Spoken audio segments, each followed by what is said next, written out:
hola amigos de Jinjas Producciones, hola amigos de la cultura, de amigos del mundo del arte.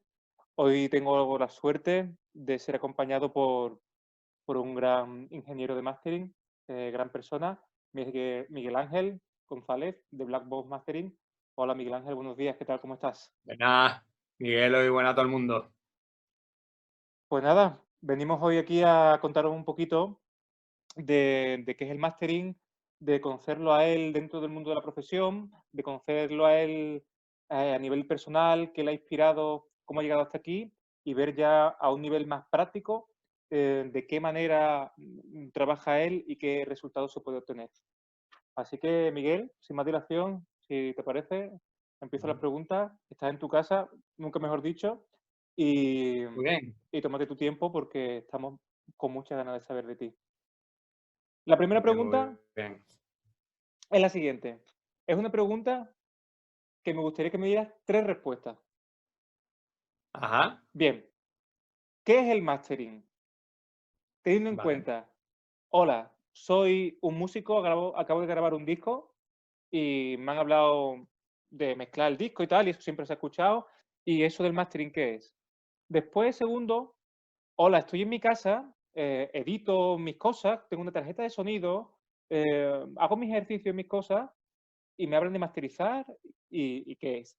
Y lo tercero, ahora soy una persona de la calle, escucho campanas sobre que los discos se graban, pero de ahí al mastering hay como un abismo, ¿no? Entonces, ¿podrías comentarnos, digamos, tres capas de información para diferentes perfiles de personas de qué es el mastering?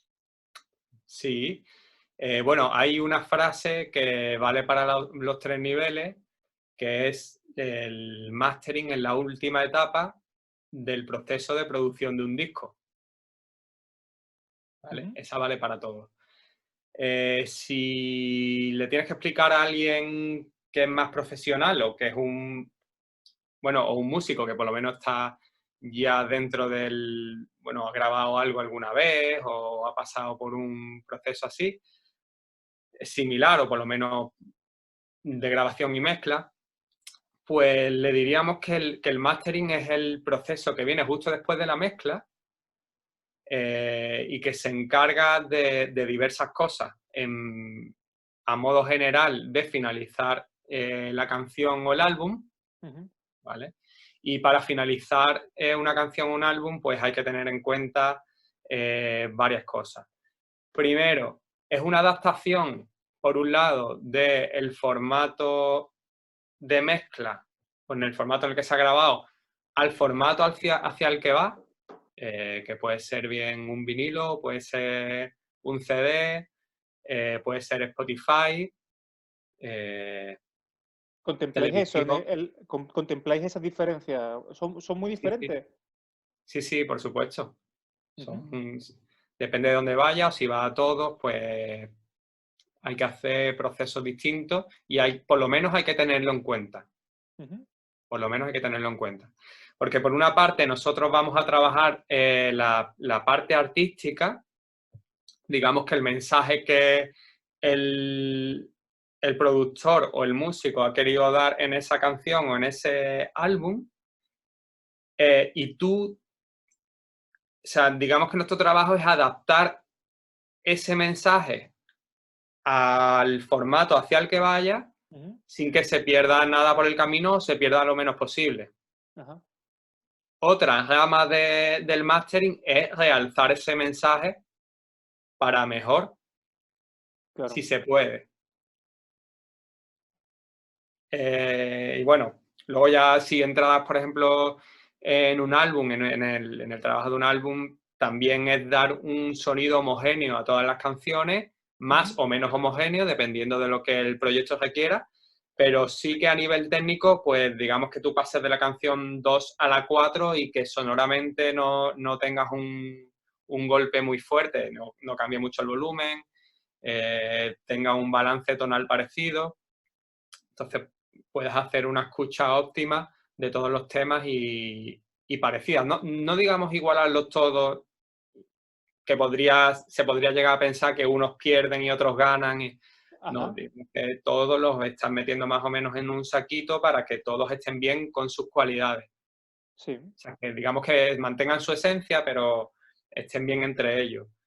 Em, en fin, a nivel técnico hay un montón de cosas que se podrían decir. También somos como una especie de ITV, entre comillas.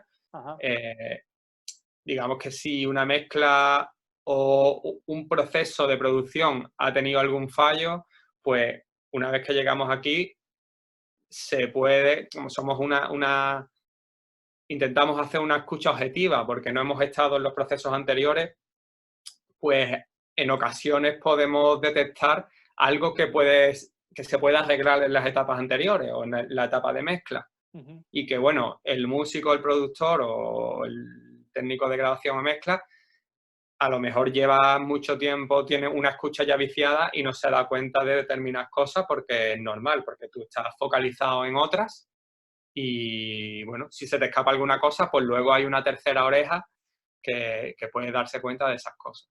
Eso que dices es muy interesante, ¿no? Realmente porque la música, yo como usuario, no como músico, eh, entramos los músicos y los ingenieros de sonido en un bucle y ciertas cosas las naturalizamos, ¿no? Quizá alguien que venga de fuera y que empiece de cero en algún sentido, no puede sacar algo o ver algún error que se nos ha pasado por lo alto, ¿no? ¿Puede ser? Sí, porque en el momento en el que tú estás focalizando la escucha en, por ejemplo, el acorde de una guitarra, te estás perdiendo el instante del bombo en ese momento, por Ujú. ejemplo, o un plato o alguna cosa, ¿no? Entonces, nosotros en la etapa del mastering intentamos tener una escucha, aunque sea clínica, pero lo más parecida posible a la escucha que va a tener el público. Ujú. Digamos Muy bien, que es la última etapa ya, entonces lo que salga de aquí es lo que va a escuchar el usuario. muy bien. Nos tenemos que poner en el punto de vista del usuario para, o sea, dentro y traducir eso a nuestra técnica. Ujú. Muy bien. De la pregunta que te he hecho, digamos que las dos primeras Es- están respondidas. Para alguien que no ha escuchado campanas de lo que es un máster ni nada, ¿podría decirle a un nivel sencillo qué es el mastering? ¿Te va a sonar más tal, más pascual, más... pues o mira, llevarlo a Barrio Sésamo, ¿no? Por así decirlo. yo, por ejemplo, para una amiga de mi madre, pues le Mira, diría, por ejemplo. mira, le diría sin ser exactamente igual, pero es como el Photoshop del sonido. Ajá. ¿No? Y ahí es cuando la amiga de mi madre me dice, ah, pero entonces tú arreglas las voces de los cantantes que cantan más. No, no, porque estamos trabajando, es como arreglar un poquito la foto, ¿no? Claro. Evidentemente con más perspectivas y haciendo otras cosas, pero bueno, es algo así sencillo. Ujú.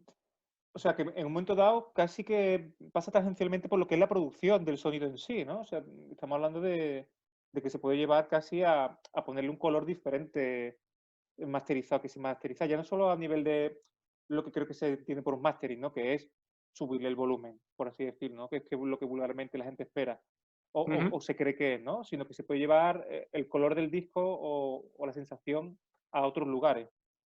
Claro, normalmente, a ver, cuando contamos con mezclas que están bien hechas, que están bien balanceadas, Ujú, por ejemplo, ese caso que tú has dicho no ocurre porque no tienes que cambiar el tono, ¿no? ujú, Pero cuando hay una grabación o una mezcla eh, que tiene carencias tonales, o sea, digamos que el balance tonal está más para un lado que para el otro, ¿no? Más para el grave que sí. el agudo, por ejemplo, pues sí, nosotros podemos un poco intentar regularlo, intentar balancearlo. Em, Claro, hay ocasiones que dirás, bueno, ¿y por qué no se hace la mezcla? Pues sí, sí se puede. Normalmente pues nos referimos al ingeniero de mezcla y vemos de qué manera se puede hacer. Muy bien. Sí se puede hacer. Y si no se quiere, sí. Mm, O a lo mejor en casos en el que no, es que ya nos hemos comido todo el tiempo y esto hay que entregarlo mañana y hay que hacerlo así. Pues, pues así vale, es como se hace. muy Mm. bien, Miguel. Pues, Como tú comentabas, el volumen es también una parte del proceso. ujú, Es verdad que quizás es de las más famosas, ¿no? Porque es lo que más llama la atención a priori, porque lo que hacemos es estandarizar, entre comillas, o sea, llevamos a un estándar del mercado la canción. Muy bien. O sea, la llevamos a un estándar. Entonces, casi siempre suele subir de volumen, dependiendo de para el formato que vaya. O sea, vas a unos niveles, vas a otros, dependiendo del estilo de música. En Ujú. fin, eso ya es un mundo. Vale. Vale, Miguel Ángel. Dentro del mundo Black Box Mastering, qué te llevó hasta el día de hoy? ¿Qué te ha llevado a fundar Black Box Mastering? ¿Qué has visto? ¿Cuál es tu inquietud profesional para llegar a este punto en el que estás a día de hoy? Pues digamos, desde que no tenía el estudio o ya una vez teniendo el estudio y habiendo trabajado. Exactamente, desde que tienes ya el estudio. O sea, tengo una paleta de sonido porque, o sea, una paleta de cosas que sé, porque también supongo que habrá estudiado ingeniería de sonido, Ujú. puede ser. ¿Eso es anterior, es posterior, se estudia en paralelo? ¿Y cómo llegas a Black Box Pues Mastering? mira, yo en mi caso, yo estudié formación profesional Ujú, de sonido. Yo me parece que, si no recuerdo mal, fue la primera generación de técnicos de sonido titulados ajá, de Andalucía. Fue el primer FP ujú, público, ¿vale? Porque creo que privado posiblemente hubiera alguno. Claro, yo ya sabía antes, porque la verdad que el sonido es algo bastante... Aquí en España ha sido bastante autodidacta, o bueno, ibas aprendiendo del mismo trabajo, de la gente con la que ibas trabajando, pues ibas aprendiendo. Entonces, yo estudié con anterioridad, con bastante anterioridad, porque yo estudié FP, pues yo tendría 18, 19 años, y este estudio tiene ahora mismo 8 años, que lo monté un poquito antes, ponle que tenga 10, o sea, con 24 o 25 años monté yo el estudio. ajá, Entonces, mi idea principal cuando yo monté el estudio, eh, bueno, realmente fue brindar de un servicio de mastering que en España había pocos, porque había uno en el puerto de Santa María, y en Madrid había alguno más, en Barcelona también. Y se estilaba mucho mandar las producciones fuera de España, ujú, claro, bien a Estados Unidos, a Sterling o a Inglaterra, en fin, sitio donde el mastering tenía bastante más historia que aquí. Em, yo, bueno, desde que estudié, evidentemente, yo trabajé en muchas cosas, estuve en mi carrera, estuve también viviendo en Inglaterra y volví para montar esto precisamente. ajá, Eh, y mi idea era esa, mi idea era, pues, tenía la ilusión de brindar en mi tierra, en mi país, de un servicio que había poco y que me apetecía mm, involucrarme mucho en él para que fuese un servicio como de súper alta gama, ¿no? ujú, Em, es algo como viene pasando a día de hoy, pues se hace mucho también en los estudios de grabación o se hace con plugins. Y claro, a mí me había pasado ya también trabajando que, bueno, pues te puedes llevar trabajando en un disco X tiempo y al final, o sea, puedes usar la guitarra que sea, la batería que sea, todo, bueno, digamos elegido al detalle, pero si estás en uno de estos estudios o con determinados profesionales, pues va a acabar, o sea, digamos que el sonido de todo eso lo va a determinar al final un plugin que se llama T-Rex en aquella época, no sé si todavía el T-Rex sigue ahora, y, y es una barbaridad. Para mí eso siempre ha sido una barbaridad. Pasa por un filtro digital todo el proceso de grabación, digamos, rápidamente, ¿no?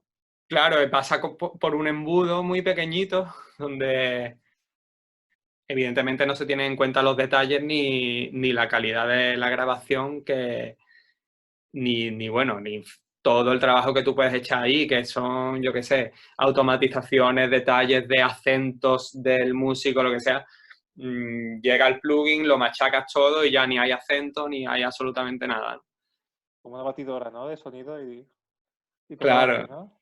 claro, Claro. exacto. Entonces, pues, esa es con la idea con la que empecé y realmente es con la idea que sigo. Yo me he ido desarrollando durante estos 8 años que llevo abierto, como te dije, lo monté un poco antes, para asegurarme de cuando abría ya podía dar un buen servicio, que yo ya lo daba, ¿no? Pero no aquí en este estudio. Entonces, claro, con el tiempo pues me he ido súper especializando en cosas, cada vez vas aprendiendo más, evidentemente la experiencia pues te brinda distintos tipos de técnicas, otros puntos de vista, también te da soltura en inventar, en ser creativo con tu propio trabajo. Ujú. Y, y a día de hoy pues sigue siendo el mismo motivo, o sea, brindar a mi comunidad, llamémosle Andalucía, España o Latinoamérica, un servicio donde ya yo mismo puedo expresarme y, y puedo ayudar también a los artistas a tener el sonido que ellos quieren. Ujú. O, Vale. o- o bueno, o desde mi punto de vista, pues ofrecer el mejor sonido por lo menos que yo puedo dar. Ajá. Digamos que ya me considero que evidentemente estoy en otro nivel de, del que estaba antes, del que estaba hace 8 años y creo que ya llega un punto en el que estamos parejos con estudios internacionales. Ujú. Entonces, ahora mismo es un punto muy bonito porque estoy haciendo un montón de cosas de todo tipo, de Ujú. tanto música independiente como mainstream y también estoy haciendo mucha música de fuera. Entonces yo siento que a la vez que yo he crecido y voy creciendo, también hay muchos artistas que van creciendo a través mía y colocan sus producciones a un nivel que, bueno, que cuando tú escuchas a un artista de donde sea que te guste, pues antes posiblemente podría haber una diferencia o ese artista veía más diferencia de la que ve ahora. Comprendo. Porque quieras que no, son 8 o 10 años en los que si el artista ha ido trabajando conmigo, pues ha visto una evolución también de su música y eso es súper bonito. Claro. Yo, de hecho, Miguel, bueno, me gusta, tengo la suerte de conocerte y aquí me salgo de la entrevista y entro como fan durante unos segundos, ¿vale? Para decirte que claro, eh, la admiración viene no solo por el producto, que mucha gente hace muy buenos productos en España, en Andalucía, bueno, en donde sea, ¿no? La cuestión es que yo, siendo de aquí, al igual que tú, me puedo imaginar eh, hace 10 años que tú le decías a la gente que te iba a dedicar solo a masterizar, teniendo en cuenta que aquí somos tan... Tú me das 2 papas y no sé qué, y yo te hago no sé qué, yo te hago 3 cosas y te voy a tu casa, te pongo la ventana y es como mastering y punto. No sé, eso creo que a día de hoy va con una pregunta incluida, ¿no? Que es desde el principio hasta el día de hoy, ¿cómo ha reaccionado la comunidad musical cuando pasó este primer instante? Que creo, ¿no? Intuyo, ahora no lo explicarás, que empezó como what the fuck, o sea, que te va a dedicar solo a una cosa, pero si esto es lo contrario a lo que hacemos aquí totalmente. ¿Y cómo la gente ha ido reaccionando y en qué punto te encuentras ahora? Que bueno, ya nos has dicho que es un punto bonito, pero bueno, ese camino intuyo que tuvo que ser difícil, ¿no? Mamá, quiero ser ingeniero de mastering, ¿no? Sí, pues la verdad que sí, porque eh, uno también tiene que tener una fe muy grande en lo que va a hacer, porque estamos hablando de que es un proyecto súper ambicioso que todos los equipos valen una pasta y también una de las cosas es que, bueno, yo si hacía esto era para hacerlo bien, o sea, para hacerlo de cualquier manera, pues entonces no, me quedaba como estaba o yo qué sé, o hacía otra cosa. Pero claro, una de las cosas principales es que, es que tenía que tener una sala súper potente Ujú. y muy bien ejecutada acústicamente. Ajá. Claro, eso cuesta dinero. Y la verdad que yo cuando pensé hacerlo, yo justo llegué de Inglaterra y yo no vamos, es que no tenía nada, Ujú. cero. Era como, vale, yo ahora he venido a montar esto, pero ¿cómo, no? Entonces, claro, empieza de cero totalmente, pero de cero sin dinero. Y bueno, sí que yo conocía gente en la industria, pero tampoco estaba súper metido, porque yo había trabajado en proyectos, en unos había sido asistente, en otros había trabajado otra cosa, otros había grabado, había hecho bolos, había trabajado en la tele, pero tampoco estaba metido en la industria del disco como, yo qué sé, como alguien que esté mezclando habitualmente y ha hecho ya un montón de discos y lo conoce mucha gente. Claro. Entonces, claro, yo tenía que partir de la base de que yo iba a montar una sala súper potente, con equipos súper potentes básicos, y a partir de ahí, pues tendría que ir dándome a conocer y yo sé el talento que tengo y yo me conozco a mí mismo, pero los demás no. Y también los demás tienen su forma de trabajar y, Y no tienen el concepto, es a lo que me refiero también. Es decir, y tú puedes ser ingeniero de mezcla y yo comprendo que debe de haber un valor, pero creo que el gran logro, aparte de todo esto que está diciendo, es en un músico como yo, por eso, y vuelvo, ¿no?, al fan, yo lo de masterizar a mi plin, hasta que apareció la figura de mastering, de Black Box Mastering, ¿no? Es decir, algo que no existía, o bueno, pero no voy a hablar por todo el mundo, pero creo que muchos de nosotros no era un proceso, era un retoquito final, no estamos hablando de algo de lo que tú estás hablando, ¿no? Quizás ese valor claro, la cosa es que yo tenía muy clara, porque bueno, yo ya había trabajado en estudios bastante potentes y había estado fuera, entonces yo lo veía súper claro, porque yo decía, "Joder, es que la gente allí en Inglaterra no se piensa hacer un mastering en un sitio que no sea un estudio de mastering. Y por eso nosotros lo escuchamos y suena, vale, te gustará más o te gustará menos, pero suena bien. claro. No suena a Finalizer o a un plugin o a lo que sea. Suena bien y suena auténtico, con la estética que quieras, pero suena bien. Entonces, claro, sí que es verdad que mm, ha habido mucho trabajo en... O sea, yo sabía que tenía que convencer a la gente. Ujú. Había alguna que no, porque los profesionales que ya enviaban sus discos fuera o los hacían aquí en los estudios donde, bueno, que ya existían, pues bueno, a eso sí podía acceder, o ellos ya sabían lo que era. Ujú. Entonces, esta gente pues solo tenía lo mejor que probar y bueno, y ver si les iba bien conmigo o no. Ujú. Si les proporcionaba algo nuevo, si les podía gustar o no. Pero claro, hay otro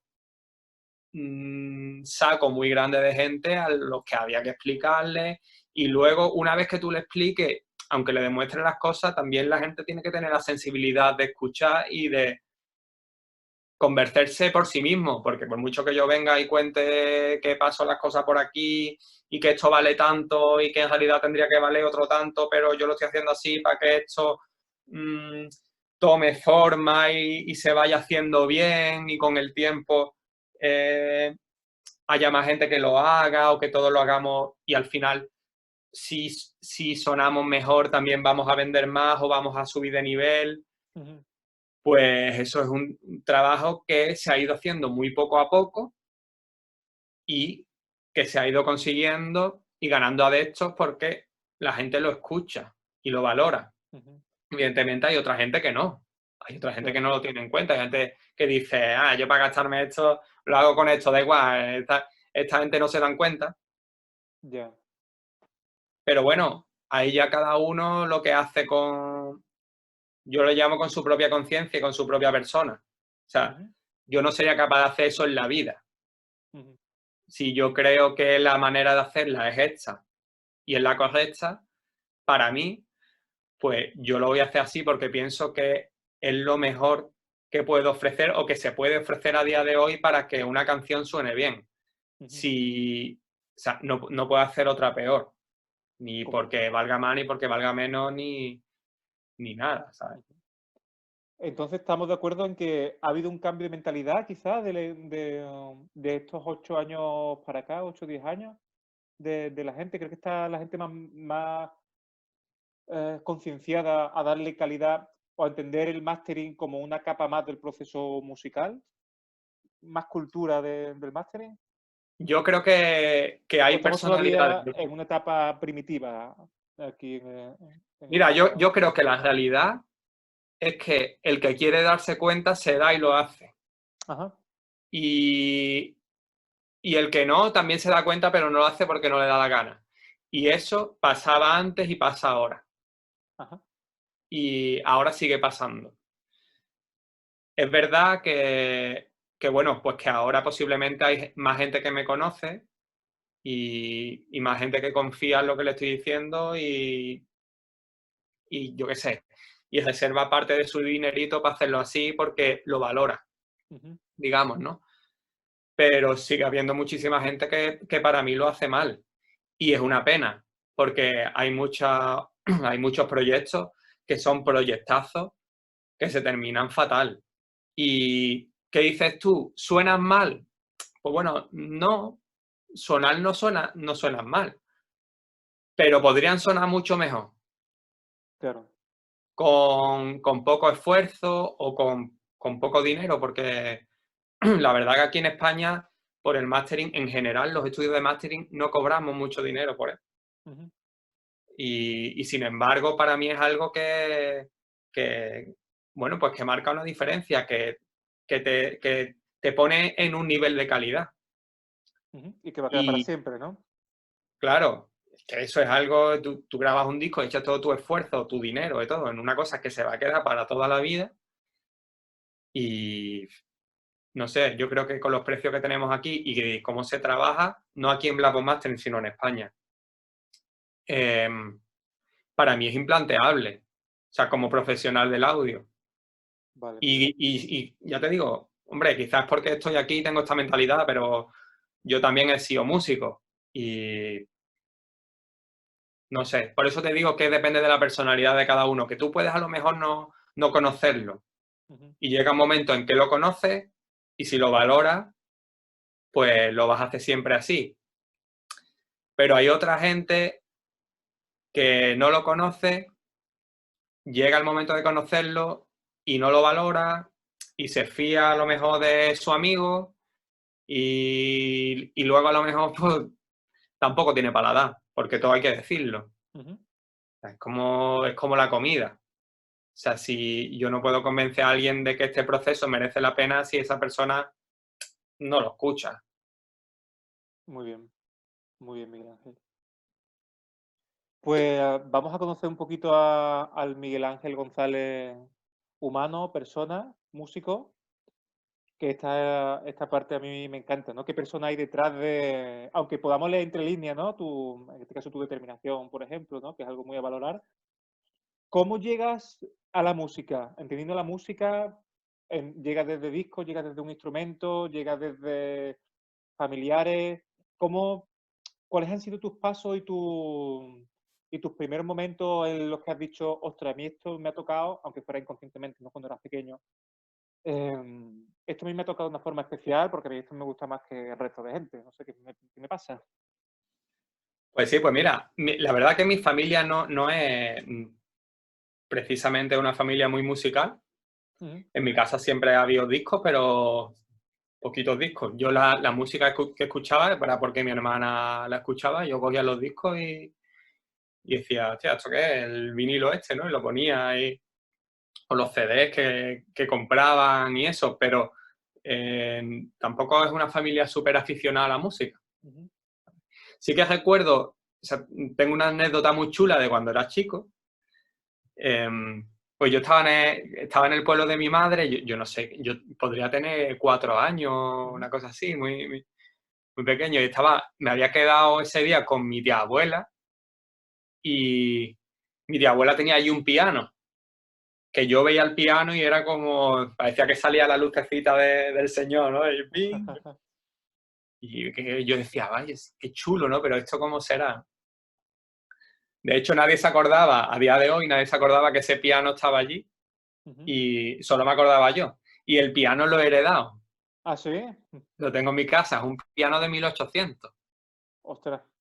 una pasada. Bueno, pues recuerdo que mi tía abuela, era mi cumpleaños y me decía, bueno, ¿tú qué quieres que te regale? Y yo, de camino a su casa, había pasado por una tienda de esta ferretería que tiene un poquito de todo y había visto un micrófono de karaoke. O sea, había de todo, pero yo había flipado con el micrófono. Ujú. Y, ostras, soy lo que utilizan para cantar, ¿no? Y claro, yo le decía a mi tía abuela, me decía, pues yo quiero el micrófono ese.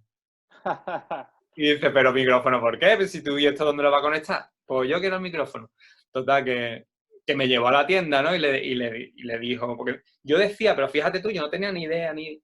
Yo decía, no, esto se conecta aquí en el radiocassette. Tenía un radiocassette. Ajá. Y le decía el de la ferretería, dice, pero que conocía a mi tía abuela porque vivía al lado. Ujú. Dice, pero chiquilla, si tú no tienes para poner, esto tú te lo llevas, pero tú no lo puedes poner en ningún lado.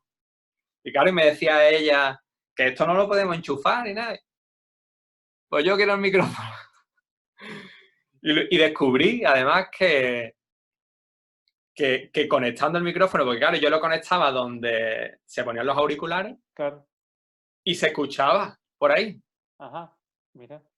Y eso fue mi primera experiencia con, Con el sonido, con el con nivel el de sonido. sonido. ¿Eh? Yo decía, esto es para cantar, pero estoy escuchando por aquí. ¿Y esto por qué es, no? Y eso tenía yo 4 o 5 años, me acuerdo como, vamos, perfectamente. Ujú. Y, bueno, en realidad la Bueno, introducción a la música ¿llegaste a darle uso al micro alguna vez o lo tengo todavía, lo a tengo todavía. pequeña? Ujú. Sí, sí, lo tengo. Ujú. Bueno, y eso lo desmonté, lo puse, no sé qué, eso lo he hecho de todo. Muy bien, muy bien. Sí, sí. Pero bueno, la primera introducción, digamos, en la música fue porque empecé a tocar la batería. Sí. Ujú. Ujú. Porque, bueno, pues mi madre, pues ¿Eso con qué edad veía fue? que mi padre tenía un tambor rociero, yo le daba el tambor, luego veía a alguien y me quedaba embobado, ¿no? Vale. Y sobre todo con la percusión. Entonces, mi madre me quiso apuntar al conservatorio, pero yo recuerdo que mis amigos que estaban en el conservatorio hablaban fatal. Ajá. Siempre decían, esta tarde solfeo, esta tarde... Y yo decía, tengo 4 o 5 amigos que están yendo y ni a ninguno le gusta el conservatorio, entonces yo no quiero ir al conservatorio. Ujú. Bueno. Y me obligó, porque mi madre iba a Tai Chi y su profesor de Tai Chi en esos tiempos era batería de Diego Amador. Joder, la carambola, ¿no? Y, nada, un señor que vive aquí en Valencina. Ujú. Y entonces él daba clases de batería, de percusión en general. Y claro, llegó un día ya que mi madre me dijo, mira, tú te vas a apuntar allí, vas ahí, te va a enseñar todo lo que él enseña y tú eliges lo que tú quieras, pero obligado. Ujú. Y fui obligado. Y nada, yo vi a aquel señor tocando la batería y me quedé loco. Vale, vale, vale. Entonces ahí tendría yo 8 años, más o Ah, menos. 8 años. Vale, yo pensaba que era un poquito más. No, no, 8 años Sí, infante. yo tenía 8 años así. Y nada, pues entonces desde ahí ya me metí la música, saco, ya empecé a tocar. Bueno, luego llegó un momento que vendí la batería y me compré un ordenador porque tenían un grupo de amigos que querían grabar una maqueta, tenían un ordenador y algunas cosas y no sabían cómo, y yo por las cosas que había leído y los experimentos que había hecho, sabía cómo más o menos Ujú. podía grabarles. Entonces me piqué y digo, bueno, pues yo ahora ya necesito un ordenador para poder grabar y todo eso. Y vendí la batería Hostia. para comprarme el ordenador, que después dije yo, ¿qué he hecho? Ujú. ¿No? Y a los años, pues bueno, ya fui ahorrando y me compré otra batería. Vale, vale, pero bueno, digamos que el tema de la ingeniería estaba muy presente desde muy pequeño, ¿no? O sea, Sí, sí, te sí. iba a preguntar por cuál fue el paso, digamos, de lo que creo que, no lo sé, ¿eh? Lo primitivo, que es tocar un instrumento, que es lo que se quiere, a algo como más sofisticado, que es decir, quiero dedicarme a lo que es el sonido. Quizás fue ese momento, esa anécdota Uy, específica, ese momento. yo creo que fue un poco más tarde, porque yo lo fui llevando de la mano y yo creo que ya incluso había estudiado FP y todo, yo tendría 20 y pico años, que incluso me estaba yo planteando irme a Cuba, me quería ir un tiempo a Cuba para La especializarme un percusión, ¿no? poco, sí, y aprender un poco más. Ujú. Y fue ahí que yo estaba trabajando en un estudio y en ese momento el estudio, bueno, pues necesitaban una persona y dijeron, oye, pues ¿por qué no estás aquí y tal? Me echas una mano y formas parte del equipo tal. Y dije, venga, pues vale, si me ha llegado esto ahora mismo, ha salido así, bueno, pues ya me iré a Cuba cuando tal. Pero la verdad que me metí ahí y me enganché. Y bueno, la verdad que yo creo que fui honesto conmigo mismo y me gustaba mucho la batería, pero se me daba mejor el sonido que la batería, ¿verdad? Ujú. Vale, vale. ¿Pero has dejado la batería ahora mismo o lo tienes ahí como hobby? ¿Está en La, tu te- la, la, imaginario? la, te- la tengo montada, Vale, vale, vale. pero la verdad es que no tengo mucho tiempo para tocarla. Vale, vale. Ujú. Sí, pero está montada, está, vamos, eso no se vende ni, vamos. Ya, ya, ya. Es que una cosa que me he dado cuenta es que lo que te decía, ¿no? Al principio lo más primitivo es querer tocar un instrumento y al final una de las cosas que yo soy, por las que soy tan fanático de la música, es que la música es muy grande, ¿no? O sea, que la gente que se dedica a las luces están dentro de lo que es un espectáculo musical, están dentro del mundo musical, ¿no? Entonces, es bonito ver cómo ese sueño a veces primitivo, de dedicarte a la música, o bueno, o estar cercano de la música, se va ramificando y llega, pues, bueno, a ser ingeniero de mastering o a dedicarte al management o a la producción musical, que son ramas de la música que son totalmente creativas, ¿no? Al fin y al cabo, y sí, y siempre hay un gusto por decir, pero es sobre música, ¿no? Aunque sea de mastering, perdón, mastering, no, de management, ¿no? Pues imagínate, Sí. no lo voy a hacer con pintores, lo quiero hacer con músicos, quiero estar en el ajo, ¿no? Eso, no sé, me resulta súper bonito en realidad. Sí, es una apertura de puertas porque es lo que te llama la atención, lo que tú primitivamente empiezas a hacer y luego a lo mejor tu vocación puede ser otra, Ujú, pero a partir de ahí, claro, y forma parte de la música porque a ti te gusta la música. Mm. ujú.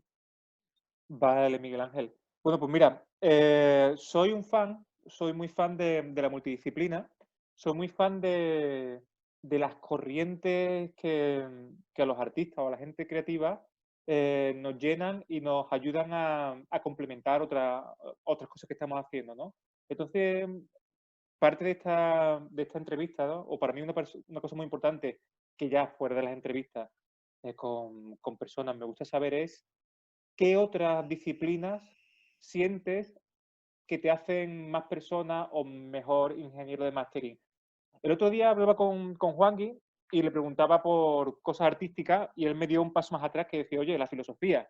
Entonces, rehago la pregunta porque a lo mejor no tiene ni que ser algo cultural, ¿no? Sino, ¿qué hace que Miguel Ángel González sea mejor ser humano, mejor ingeniero de mastering, ¿no? ¿Tienes otras disciplinas, algo que tú sientas que te complementa, que te da algo? Sí, sí, sí, por supuesto. Además, son cosas que si yo no las hago, no, el trabajar no tiene sentido. Ujú, Sí, de claro, porque, bueno, al final nosotros, yo estoy muy fuera del adicto al trabajo, tendré mis obsesiones con el trabajo, pero creo que es totalmente contraproducente obsesionarse y estar 15 horas absolutamente todos los días, fuera de que tengas una racha que lo tengas que hacer, ujú, y dedicarte solo a lo mismo y a lo mismo y a lo mismo. Creo que al final entras en un bucle que no te deja ver de manera objetiva y disfrutar de lo que tienes que disfrutar. ujú. Eso lo tengo muy claro. Y aparte soy amante de muchas cosas. Ajá, Entonces me gusta dedicarle tiempo también a otras cosas. Y una de las cosas es el surf. ajá. Yo soy amante del mar y desde chiquitito y llevo muchos años surfeando, entonces, bueno, eso es casi, eso sí que es casi una obsesión, una enfermedad, ¿no? Tienes que estar todos los días viendo el mar y a ver cómo, y ahora a ver dónde surfeo y tal, y estas vacaciones pues las voy a dedicar a ir a tal sitio porque voy a coger tal ola o tal. Ujú. Mm. Incluso yo hay muchos días que estoy aquí en el estudio y si hay un buen parte de olas y yo no y tengo que estar aquí currando, me pongo la webcam en el ordenador. Me veo como un poco masoca, pero estoy aquí de vez en cuando lo miro, ¿no? Bueno, bueno. Ujú. Sí, eso, luego el yoga también, Ajá. que tú lo sabes de cerca. Sí, claro, yo hago preguntas, me hago un poco el tonto también porque te conozco, ¿sabes? Yo esperando a que digas cierta cosa, ¿no? O tal. Sí, el yoga, pues yo tengo mi práctica de yoga, bueno, en mi caso son 5 o 6 días en semana, Ujú, que son todas las mañanas, es lo primero que hago al despertarme. Y bueno, tengo mi profesor en CONIL, entonces cuando yo puedo voy para allá para seguir avanzando y tal. casualmente, Casualmente está cerca también de las olitas. pues No es cuadra. casualidad, no es casualidad. Ya, me puedo suponer. Entonces, pues nada, esas son, bueno, evidentemente viajar, me gusta mucho moverme, y tengo también mi furgo, me gusta ir por ahí con los furgos, me gustan los viajes lejos, pero también cerca, o sea, mm, la verdad que todo lo que es naturaleza me encanta. Sobre todo el mar porque creo que soy un ser de mar totalmente, pero Ujú, me encanta también la montaña, el patear, coger la bici. Me gustan mucho las aves. ujú. Tengo mi equipito de prismáticos y tal, y mis guías, y cuando llegan por determinadas épocas para determinados pájaros, pues a veces me voy a verlos. Ujú. em, o si voy a algún sitio que, yo qué sé, que voy a pegarme un pateíto, o me voy a pegarme un pateíto expresamente a tal sitio para ver si veo a tal ave. Vale, vale, muy bien. Sí, son muchas cosas, y como me pongo a contar, tengo Vale, vale. muchísimas aficiones. Bien, bien. En fin, yo que soy, vamos, considero que el camino es uno y los afluentes son muchos, ¿no? Entonces todo eso de alguna forma te llegará a ser quien eres y en consecuencia pues a trabajar como trabajas, ¿no? Totalmente. Esa es mi perspectiva. Vale, Miguel. Una pregunta doble. De los trabajos que has escuchado internacionales, a nivel Sí. de mastering, destácanos uno que digas tú, tío, de puta madre, y otro que tú digas, ¿cómo coño han sacado eso? Si es que es el caso, a qué productor o a qué sello, a qué cojones se le ocurrió haber dejado esto así? Digamos, De eso me acuerdo menos, ahora intentaré pensar, pero bueno, uno bueno, seguro que buenísimo que se me viene a la cabeza fue el último de Daft Punk, ajá, el Access, ¿cómo era? Access Memory, creo, no recuerdo bien el nombre, pero vamos, el último de Daft Punk. ujú, Ese disco suena, vamos, suena de muerte.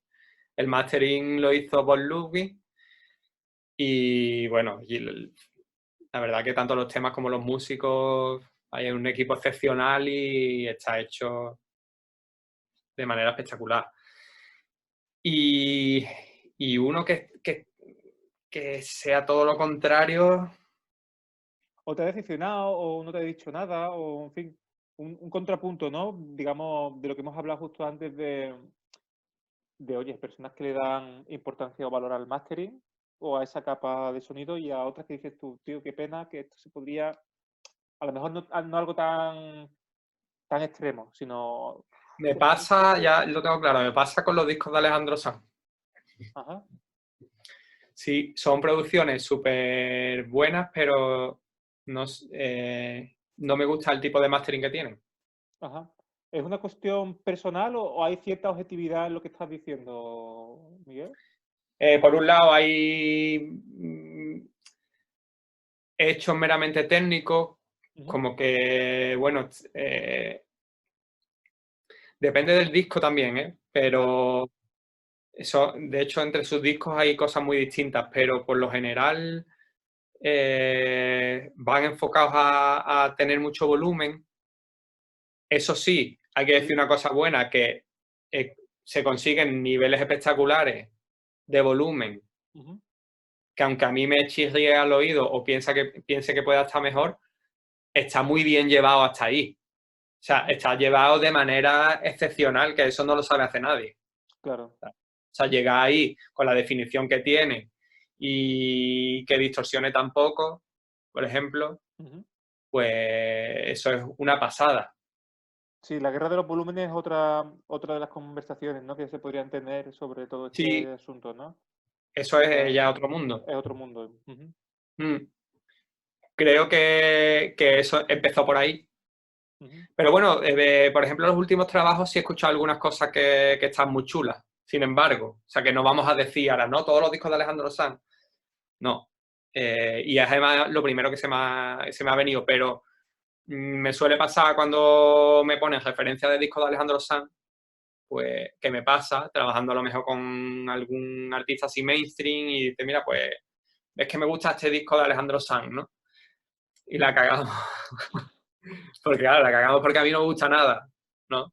Te pones tu webcam del Palmar, ¿no? Y dices tú, venga, voy a relajarme un poco. Hoy no puedo, estoy upa. Bien, bien, Sí. bien. Claro.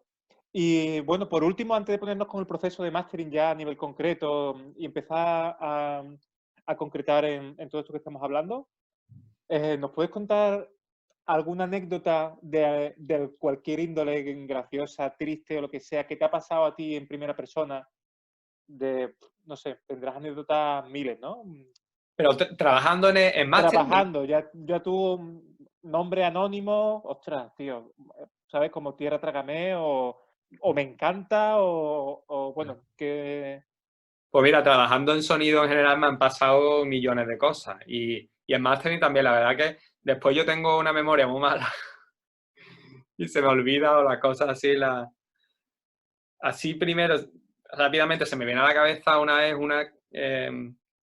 la verdad que no me acuerdo ni quién era el artista ni nada, pero me enviaron varias canciones y una de ellas era una grabación de un móvil Ajá. y en MP4 así, ¿no? Y digo, claro, digo, bueno, esto será un intro o un trozo así que no pueden cogerlo de otra manera porque lo han grabado así y luego lo van, yo qué sé, típico collage auditivo, ¿no? Ajá. Y lo quieren poner porque le tienen cariño. Pero claro, Masteriza esto, ¿no? claro, era como masteriza esto. Y yo cuando escuché, era un señor tema, era una canción que su colega se había puesto con la guitarra allí a cantar otro y la habían hecho así con el móvil y eso lo querían sacar en el disco. Ujú.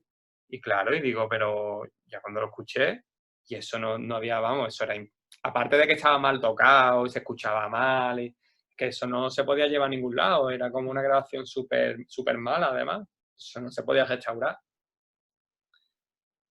Y digo, oye, digo, esto. No, es que esto se grabó así. Digo, bueno, pero ¿y por qué no lo regrabas? ¿Por qué no coges la guitarra y la persona que la ha cantado y os vayas a un estudio y lo... Ah, bueno, pues vale. Ah, bueno, pues... Digo, coño, ¿no te has planteado eso, tío?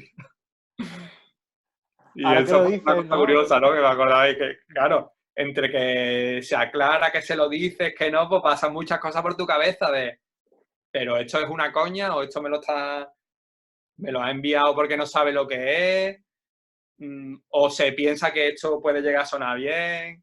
¿No? O se piensa que soy gilipollas, en fin, son muchas cosas, Claro, ¿no? claro, claro. Entonces, sí, sí, es el proceso de esto que es. Vale, vale, Pues bien. lo que me han pasado un montón de cosas. Yo, por ejemplo, aprendiendo, bueno, recuerdo de grabar un disco, por ejemplo, con una voz entera y estaba pasando bueno, estaba escuchando el retorno no desde lo que se estaba grabando, sino lo que venía del micro. Grabé el disco entero, yo qué sé, 2 o 3 días grabando voces.